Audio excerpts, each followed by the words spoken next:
You need to communicate more effectively to get a job.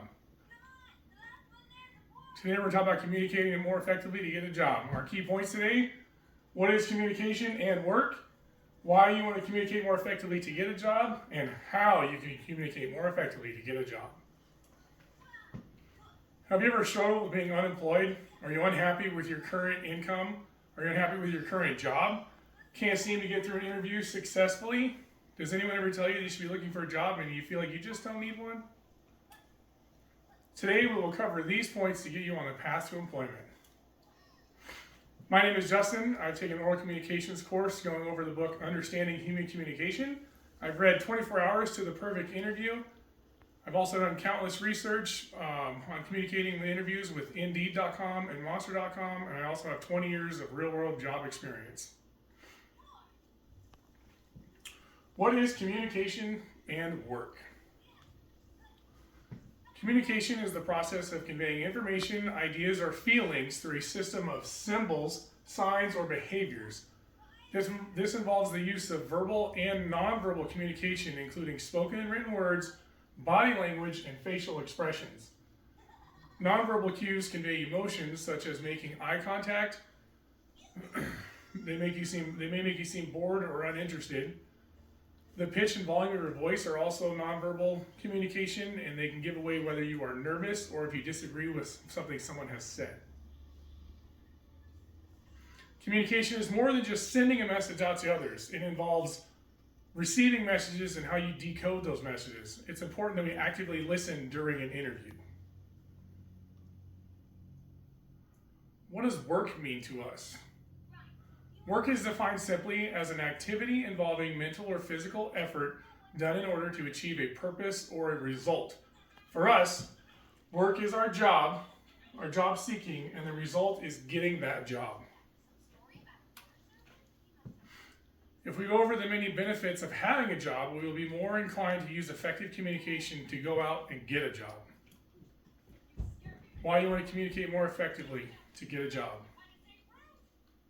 According to the World Health Organization, being employed can give a sense of confidence, purpose, and achievement.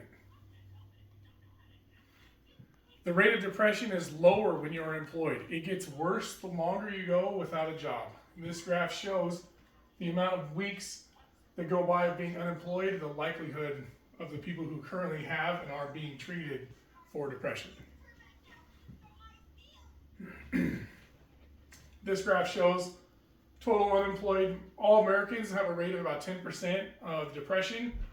The total of that's unemployed is about 12.4, while the people who are employed are only at about 6.4%. Health insurance is another benefit of having a job.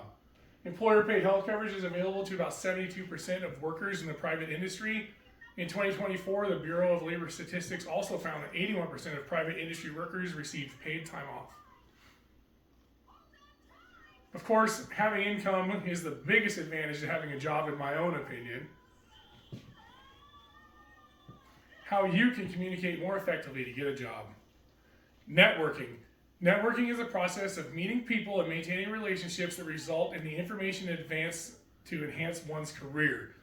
A study from CNBC found that 80% of jobs were filled through personal networking. You need to be establishing connections with the people around you. You have to be prepared for an interview. Bring copies of your cover letter and your resume. Do research on the company that you're interviewing with. Be appropriately dressed for the company culture. Do not show up late. Always be early. And be professional from the moment you enter the building. Your resume should be a snapshot of your strengths and your achievements, while also providing future employers with your contact information. It's a great idea to attach a cover letter. It may also be required, so pay attention to any rules in the application process. Cover letters should be inspiring and should help you sell yourself to your future prospective employer. Be mindful of interview etiquette. Nonverbal communication, such as not making eye contact or fidgeting, may be conveyed as boredom, nervousness, or being uninterested in the job to your interviewers. Be an active listener and prepared to answer questions about yourself. Never badmouth your previous employer. Answers to these questions should be quick, 1 to 2 minute overviews. Do not recite your resume. Avoid talking bad about previous or your current employer. They may also be asking you questions such as these. Tell me about yourself. Why do you want to work here? What are your strengths and why did you leave your last job? You should also be prepared to ask your own questions. You will ask questions for a few reasons. First, you need to know enough about to make a decision whether you want the job or not if it's offered. Also, you want to be able to seize the opportunity to demonstrate your intelligence and your responsiveness to your future employer. Always follow up an interview with a thank you reminder. This can be handwritten or email. Don't wait more than a day to send a thank you letter. Even if you have an interview in the morning, feel free to send them on that afternoon. It doesn't have to be super technical. Just send them a quick little thank you. Make sure they kind of remember who you are. This one here is just a short example. Very short, 3 sentences. Just, hey, I was here this morning. Keep me in your thoughts. Here's some interview points you're going to want to remember to use. You're going to want to make sure you make eye contact, give a firm handshake, wear proper attire, bring copies of documents such as your resume, your cover letter, maybe in a list of the questions that you should have prepared. Be early, be professional. You never know who you're talking to when you enter the building. It could be the person interviewing you walking in at the same time as you and you just won't know. Be aware of your nonverbal communication cues. Stay calm to try to help yourself avoid that nervousness.